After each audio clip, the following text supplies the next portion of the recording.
जो दिल के ख्यालों में अपनी उदास आंखें लेकर भी जिंदगी में रंग भर दे। कुछ ऐसी ही रही हैं गुजरे ज़माने की अभिनेत्री राखी गुलजार की शख्सियत।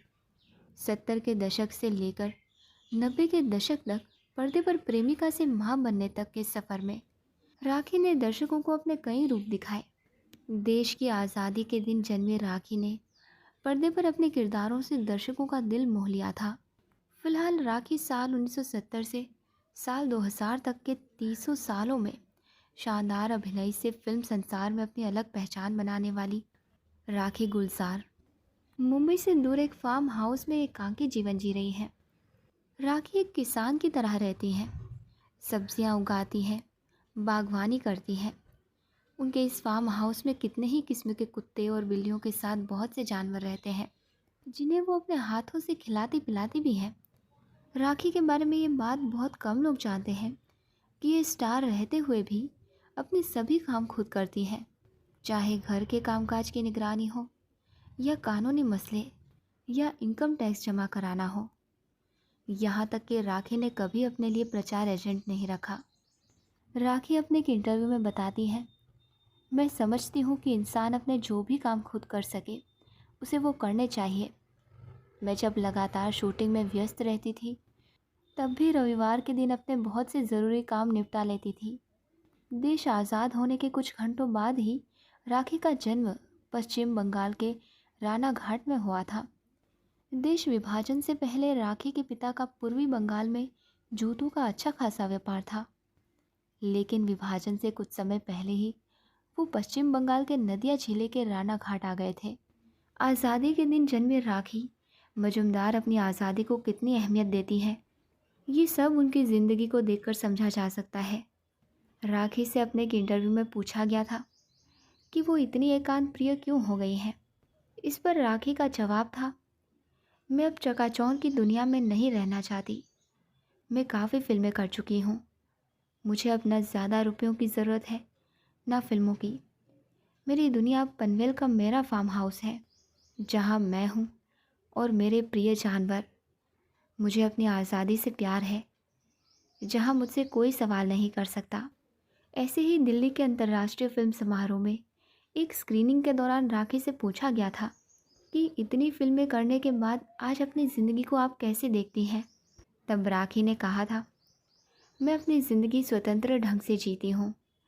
कोई मेरे प्रति दया या सहानुभूति दिखाई तो वो मुझे ज़रा भी अच्छा नहीं लगता। अगर मुझे कोई दुख मिलता तो मैं उससे खुद निपटने में सक्षम हूँ।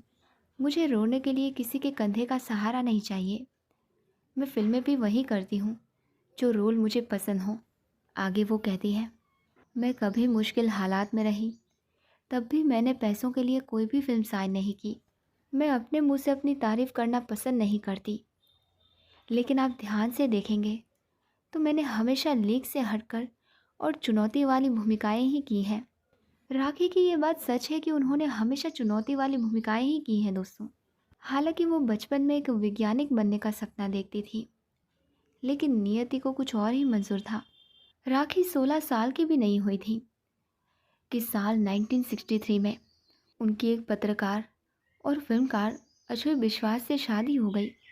ये शादी परिवार की मर्जी से हुई थी, लेकिन शादी 2 साल भी नहीं चल सकी और साल 1965 में ये दोनों अलग हो गए।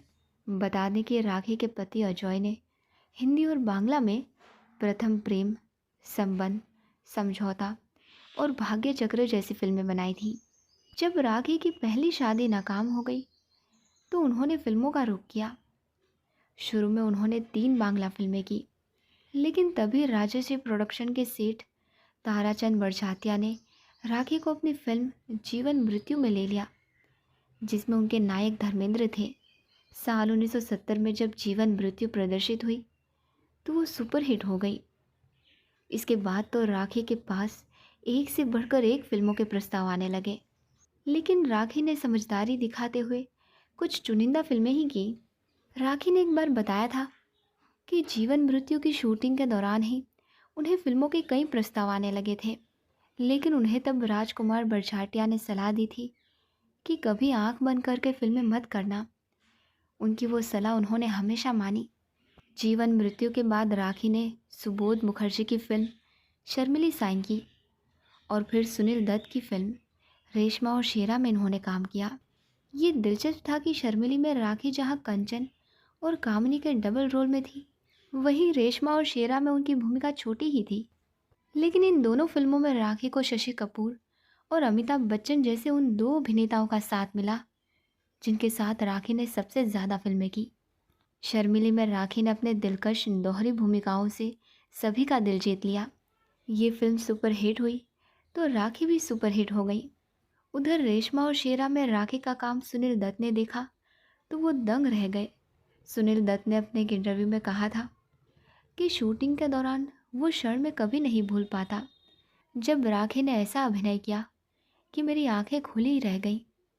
सीन था कि नई नवेली दुल्हन अचानक विधवा हो जाती है।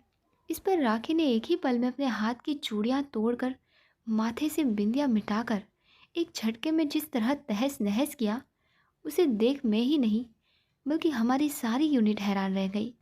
मेरी आंखों से तो आंसू ही टपक पड़े।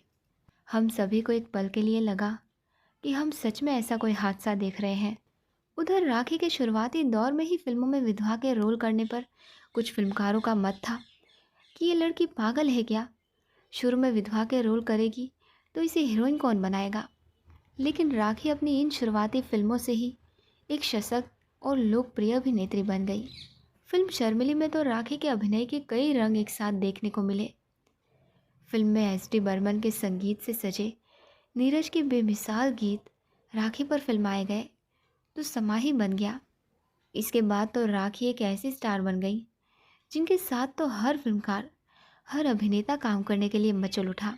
संजीव कुमार के साथ पारस, राजकुमार के साथ लाल पत्थर, मनोज कुमार के साथ बेईमान, राकेश रोशन के साथ आँखों आँखों में, शशि कपूर के साथ जानवर और इंसान, देवानंद के साथ हीरा पन्ना, बनारसी बाबू, जोशीला और जितेंद्र के साथ शादी के बाद जैसी फिल्में राखी ने की। उधर राजेश खन्ना के साथ दाग और धर्मेंद्र के साथ ब्लैकमेल जैसी फिल्में भी राखी के शुरुआती करियर के 3 सालों में यानी साल 1973 में ही आ गई। और बड़ी बात ये भी थी दोस्तों कि ये सभी फिल्में लगातार सफल होती चली गई। राखी को शुरुआती 3 सालों में मिली बड़ी सफलता किसी किसी को ही नसीब होती है, लेकिन राखी ने इतनी जल्दी सब कुछ पाने के बाद एक और बड़ा फैसला लेकर सभी को चौंका दिया। और वो फैसला था राखी का गीतकार व फिल्मकार गुलजार साहब से शादी करने का। राखी के अभिनय और सुंदरता पर मोहित गुलजार साहब ने उनके सामने शादी का प्रस्ताव रखा तो राखी ने उसे स्वीकार कर लिया क्योंकि वो भी गुलजार साहब की प्रतिभा को पसंद करती थी। दोनों ने 15 मई साल 1973 को शादी की। इनकी एक बेटी भी है, मेघना। लेकिन दिसंबर 1974 आते आते राखी और गुलजार साहब की राहें जुदा हो गई। उसी दौरान राखी को यश चोपड़ा ने अपनी फिल्म कभी कभी में काम करने का प्रस्ताव दिया। यश चोपड़ा ने राखी से कहा कि ये फिल्म उनको देखकर ही लिखी गई है। यहाँ तक साहिर लुधियानवी ने भी फिल्म के गीतों में जिस सुंदरता को उतारा है वो राखी का ही चेहरा है।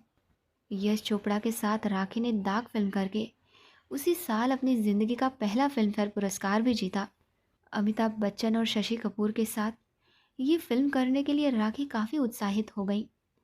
बताते हैं कि उन दिनों गुलजार साहब कश्मीर में फिल्म आंधी की शूटिंग कर रहे थे। राखी उनसे सहमति लेने कश्मीर ही पहुंच गई। यश चोपड़ा भी अपनी फिल्म की लोकेशन देखने के लिए कश्मीर में ही थे। लेकिन राखी को तब लगा कि गुलजार साहब आंधी की नायिका सुचित्रा सेन के साथ कुछ ज़्यादा ही घुल मिल रहे हैं। बताया जाता था दोस्तों कि यहाँ से दोनों के बीच अलगाव की शुरुआत हुई। वैसे राखी और गुलजार साहब के बीच कभी तलाक नहीं हुआ और ना ही कभी किसी ने एक दूसरे के खिलाफ कुछ कहा। अलग होने के बावजूद अपनी बेटी के लिए ये दोनों कहीं ना कहीं एक डोर से बंधे हुए थे।